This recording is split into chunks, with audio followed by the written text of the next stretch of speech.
God is dead. God remains dead. And we have killed him. How shall we comfort ourselves with the murderers of all murders? Philosophy के साथ जिनका संबंध है उनको पता है कि ये लाइन किसने बोला था। एक ऐसा आदमी जो भगवान का जो एग्जिस्टेंस है उसमें विश्वास नहीं रखते थे। ओपेनहाइमर तक इस फिलोसोफर को सम्मान करते थे। सिर्फ ओपेनहाइमर ही नहीं, सिगमुंड फ्रॉयड से लेकर नॉम चॉम्स्की, हर कोई इनके बारे में बात करते थे। शेक्सपियर की tragedy the stories of Franz Kafka, हर एक जगह पे उनकी जिक्र है। इनको लेकर जब भी कोई डिस्कशन होता है तब सबसे ज्यादा कॉमन क्वेश्चन जो आता है वो ये है कि क्या वो सच में गॉड का जो एग्जिस्टेंस है उस पे बिलीव नहीं करते थे। वास्तविक जीवन में पागल सा इस आदमी का जो थ्योरीज है उसको लेकर दुनिया दो हिस्सों में क्यों बांट चुका है और उनकी बातों का जो कॉम्प्लेक्सिटी है वो सबके साथ क्यों जुड़ा हुआ है। इतने सालों बाद भी उनके द्वारा बोला गया the value of affirmation, super human, will to power concepts, ये सब टर्म्स आज भी हम सबको क्यों हैरान कर देती है और क्यों इस आदमी को बोला जाता है the man who killed God. आज की इस वीडियो पे हम जिनके बारे में बात करेंगे वो है एक German philosopher Friedrich Nietzsche, the life story of a self proclaimed atheist. ध्यान देने वाली बात यह है कि यहाँ पे नास्तिकता को प्रायोरिटी नहीं दिया जा रहा है, प्रायोरिटी दिया जा रहा है एक दार्शनिक की बिलीफ को। A man is known by the company he keeps, मतलब आप जैसे आदमियों के साथ रहेंगे आप वैसा बन जाएंगे। और फ्रेडरिक नीत्शे का शुरुआती जीवन में जो कंपनी थे वो थे विलियम रिचर्ड वेगनर।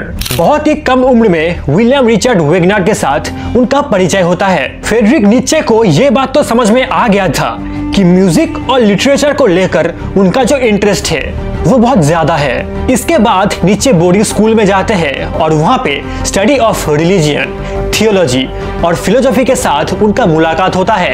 क्लास चलते वक्त अजीबोगरीब सवाल पूछ के टीचर्स को हैरान कर देते थे।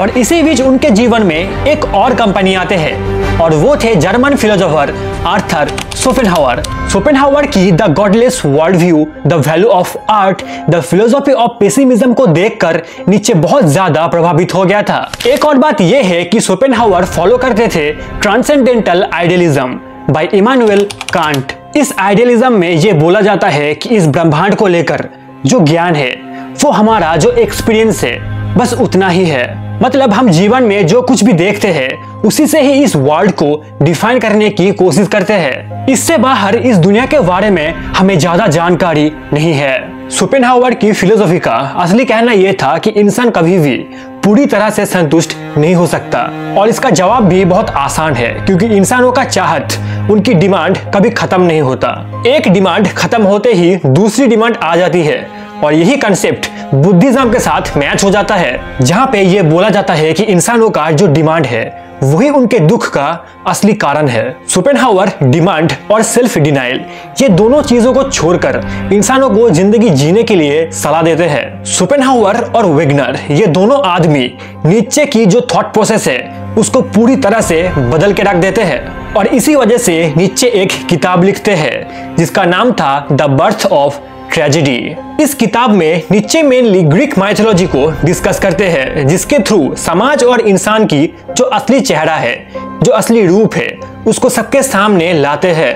आर्ट एंड ट्रेजेडी कैसे हमारे इनर सेल्फ को प्रभावित करता है। हर दिन हम जो प्रॉब्लम्स की सामना करते हैं वो कैसे हमारे थॉट प्रोसेस का जो लेवल है उसको इंक्रीज करता है। इन सारे चीजों के बारे में इस किताब में डिस्कस किया गया है और ये किताब बहुत जल्द ही रीडर्स के दिल में एक जगह बना लेता है। और इस किताब में कुछ लाइंस ऐसी भी थी जिसकी वजह से नीत्शे को लेकर बहुत ज्यादा कंट्रोवर्सी क्रिएट हो गया था। कंट्रोवर्सी चल रहा था और इसी बीच नीत्शे पढ़ाई लिखाई के लिए लाइप्जिग यूनिवर्सिटी चले जाते हैं और वहाँ पे उनका मुलाकात होता है उनके शुरुआती जीवन का इंस्पिरेशन कंपोजर वेगनर के साथ। अगर एज देखा जाए तो वेगनर के साथ नीत्शे का फ्रेंडशिप होने का कोई भी रिलेशन नहीं है, लेकिन फिर भी फिलोसॉफी के थ्रू उन दोनों के बीच का जो बॉन्डिंग है वो बहुत ज्यादा स्ट्रॉन्ग हो जाता है। दोनों के बीच कॉन्फ्लिक्ट भी होता था और डिसएग्रीमेंट भी होता था, लेकिन फिर भी नीत्शे वेगनर को एज अ फ्रेंड बहुत पसंद करते थे। बाद में नीत्शे उनकी दो आइकॉन्स शोपेनहावर और वेगनर से दूर हो जाते हैं और वो अपने जिंदगी का दूसरी किताब लिखते हैं जिसका नाम था ह्यूमन ऑल टू ह्यूमन। इस किताब में वो बहुत ज्यादा डीप बातें लिखते हैं जहाँ पे वो ये डिमांड करते हैं कि ग्रीक रिलीजियन इंसानों को गलत चीजें सिखा रही है। इनफैक्ट इमानुएल कांट की ट्रांसेंडेंटल आइडियलिज्म के बारे में भी इस किताब में वो लिखते हैं। इस किताब में वो ये लिखते हैं कि सोशल एंड नेशनल लॉज मतलब सामाजिक और राष्ट्रीय कानून बस पालन करने के लिए नहीं है, इंसानों को अपनी मोरल वैल्यूज खुद को ही ढूंढना पड़ेगा और आंख बंद करके कुछ भी विश्वास करने से कुछ भी भला नहीं होता है। किताब लिखा जा रहा है, लोग उसको पढ़ भी रहे हैं, कोई तो पर्सनल अटैक भी कर रहे हैं। नीचे इन सारी चीजों का जवाब देते हैं और वो लड़ाई भी करते हैं और इन सब के बीच में भी वो अपने फिजिकल हेल्थ को लेकर भी लड़ाई कर रहे हैं। 23 साल की उम्र में मिलिट्री सर्विस में रहते वक्त इंजरी की सामना करना पड़ता है इस फिलोसोफर को। चेस्ट पे चोट आता है और वो दर्द ठीक होने में बहुत समय लग जाता है। 25 साल की उम्र में वापस से तबीयत खराब हो जाती है और 35 साल की एज में ब्राजील यूनिवर्सिटी की प्रोफेसर की सीट से वो रिजाइन करते हैं अपनी हेल्थ की वजह से।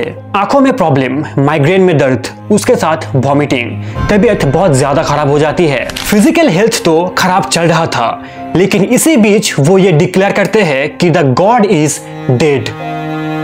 नीचे ये कहते हैं कि भगवान पे ट्रस्ट करना, बिलीव करना, भरोसा करना ये धीरे धीरे और भी कॉम्प्लेक्स हो जाएगा और एक वक्त ऐसा आएगा जहां पे इंसानों का भरोसा भगवान के ऊपर से पूरी तरह से हट जाएगा। जब यूरोप पे द एज ऑफ एनलाइटमेंट चल रहा था, नीचे उसी वक्त इस स्टेटमेंट को कहते हैं और इसका असली मोटिव ये था कि रिलीजियस बुक्स को आंख बंद करके विश्वास ना करना, साइंस के थ्रू सब कुछ डिस्क्राइब करना पड़ेगा। मतलब वो कुरान, बाइबल या फिर कोई भी अदर रिलीजियस बुक हो, उसको आंख बंद करके विश्वास नहीं किया जा सकता है, उसको साइंस के थ्रू डिस्क्राइब करना ही पड़ेगा। हजारों साल पुरानी रिलीजियस फेथ के साथ मॉडर्न साइंस को कनेक्ट करने की ये एक अनोखा कोशिश थी। ये सब चीजें एक ऐसी वक्त पे हो रहा था जब एथिज्म बहुत तेजी से बढ़ रहा था। और नीचे जब कहते हैं कि द गॉड इज डेड, तब बहुत सारे लोग उनको भी नास्तिक मानने लगे थे। नीचे की बातों को अगर हम ध्यान से समझने की कोशिश करेंगे तो हम ये देखेंगे कि वो एक रियलिटी की बात करते हैं जहाँ पे गॉड का कोई भी एग्जिस्टेंस नहीं है और यहाँ पे इंसानों की ड्यूटीज और रिस्पॉन्सिबिलिटीज क्या है, इन सभी चीजों के बारे में डिस्कस किया गया था। मतलब भगवान की डर से या फिर जन्नत नसीब हो इस लालच में नहीं, एक अच्छा आदमी बनने के नाते अच्छा काम करने की जरूरत है।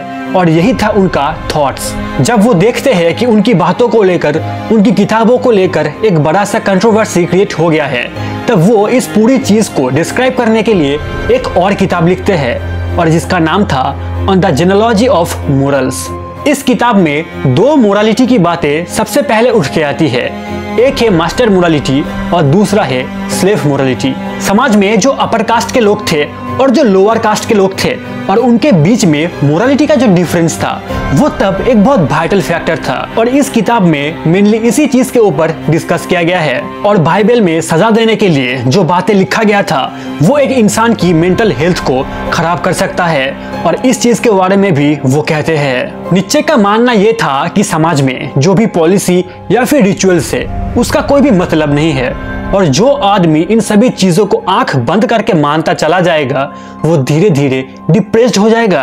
और इसी वजह से नीचे नए नए मोरल वैल्यूज के बारे में सोचते थे, उनको डिस्क्राइब करने की कोशिश करते थे। वो जो मोरल वैल्यूज के बारे में सोचते थे वो पूरी तरह से सही नहीं है, इस चीज को भी वो मानते थे, एक्सेप्ट करते थे। समय के साथ साथ ये पृथ्वी और समाज बदल जाएगा, इस बात पे वो यकीन करते थे।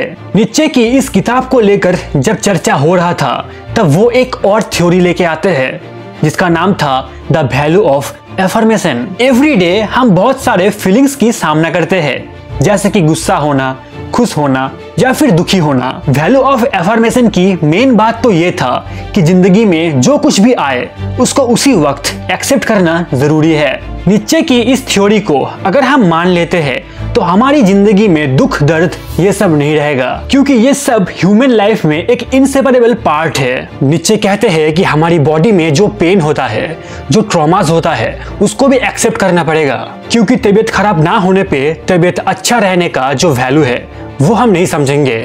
कोई नीचे को द फादर ऑफ निहिलिज्म कहते थे, लेकिन नीचे कभी भी निहिलिज्म को प्रमोट नहीं करे थे। वो कहते थे कि सब कुछ साथ लेकर अच्छे से जिंदगी जीने के लिए, और यही उसका एक प्रूफ है। यूनिवर्सिटी छोड़ने के बाद नीचे कुछ सालों तक यूरोप पे रहते हैं, और वहाँ पे रहते वक्त उनको एक लड़की से प्यार हो जाता है और वो थे लुई सालेम। सालेम नीचे को रिजेक्ट कर देते हैं और कुछ दिनों तक नीचे बड़े उदास रहते हैं और उसी वक्त वो एक और कंसेप्ट लाते हैं जिसका नाम था द सुपर ह्यूमन। नीचे कहते हैं कि जिंदगी में जो लोग हर एक चीज पे हाँ कर देते हैं वो है सुपर ह्यूमन, और ये लोग मेनली वही लोग हैं जो नीचे की द वैल्यू ऑफ एफर्मेशन को सबसे ज्यादा यूज करते हैं। और सुपर ह्यूमन बनने के लिए जो पावर की जरूरत है उसको नीचे कहते हैं विल टू पावर। नीचे उनकी बियॉन्ड गुड एंड एविल इस किताब पे ये कहते हैं कि life will strive to grow, spread, seize, become dominant not from any morality और immorality but because it is living and because life simply is will to power. जिसका will to power ज्यादा है वो दूसरों को ज्यादा डोमिनेट कर सकता है और अपनी जिंदगी को और भी बेहतर तरीके से जी सकता है। कुछ ऐसा ही कहना था नीचे का। कुछ लोगों का मानना यह है कि जिनका विल टू पावर कम है, इस थ्योरी के द्वारा उन लोगों को नीचा दिखाया गया था और इसी कंसेप्ट से बना है टोटलिटेरियन स्टेट्स। वैसे तो नीचे ऑलवेज ट्रूथ को मानने के लिए कहते हैं, लेकिन वो ये भी कहते हैं कि हर वक्त अगर हम सच को मान के चलते हैं तो हमारा जो जिंदगी है वो और भी मुश्किल हो जाएगा। वो और भी कहते हैं कि हर वक्त रियलिस्टिक ना होके कभी कभी इल्यूशनल होना भी जरूरी है। जिंदगी में थोड़ा सा इल्यूशन रहना अच्छा है, नहीं तो सब कुछ अनबेयरेबल हो जाएगा। वो ये मानते थे कि उनकी किताब में जो मोरल वैल्यूज की बात लिखा गया था वो अगर कोई आदमी फॉलो करता है तो वो किसी भी चीज की जो सच्चाई है उसको बाहर ला सकता है, क्योंकि ये मोरल वैल्यूज एक दूसरे को सपोर्ट भी करता है, अपोज भी करता है, फ्रीडम भी देता है और लिमिटेशन भी देता है। नीचे ये चाहते थे कि कोई भी उनके वैल्यूज को आंख बंद करके भरोसा ना करे। लोग पहले उनके खुद के वैल्यूज को खुद ढूंढे। Ideas are bullet proof. Philosophy का डेथ नहीं होता है और इसी वजह से मरने की 124 साल बाद भी फ्रेडरिक नीचे का जो थ्योरीज है उसको लेकर आज भी चर्चा होता है। दुनिया जब धीरे धीरे निराशावादी हो रहा था तब नीचे की द वैल्यू ऑफ एफर्मेशन आशावादी होने के लिए कहते हैं। इस युग पे आके, इस एरा पे आके इंसान जो आर्ट एंड लिटरेचर के साथ कनेक्टेड फील करता है वो भी मेनली नीचे की वजह से ही है। और ठीक इसी तरह नीचे आज भी उनके जो रिलेवेंस है उसको पकड़ के रखे हैं। फेमस मूवी डायरेक्टर ऋतिक घटक ये कहते हैं कि सोचो, सोचने की प्रैक्टिस करो, और नीचे अपनी पूरी जिंदगी इसी प्रैक्टिस में ही बिताया है। नीचे को अगर आप एक पागल सा सेल्फ प्रोक्लेम्ड एथिस्ट मानते हैं तो आप एक बहुत बड़ा गलती करेंगे, और आप अगर इस आदमी को जानना चाहते हैं तो इनकी बातें, इनकी फिलोसॉफी, आपका जो थॉट प्रोसेस है उसको पूरी तरह से बदल के रख देगा। कुछ जगह ऐसा भी होगा जहाँ पे आप उनके साथ हाँ पे हाँ नहीं कर पाएंगे, और जब तक इंसान की सोचने की ताकत रहेगा कौन सा चीज अच्छा है और कौन सा चीज बुरा है ये समझने की ताकत रहेगा, तब तक नीचे का भी एग्जिस्टेंस रहेगा। ये बात उनको भी पता था।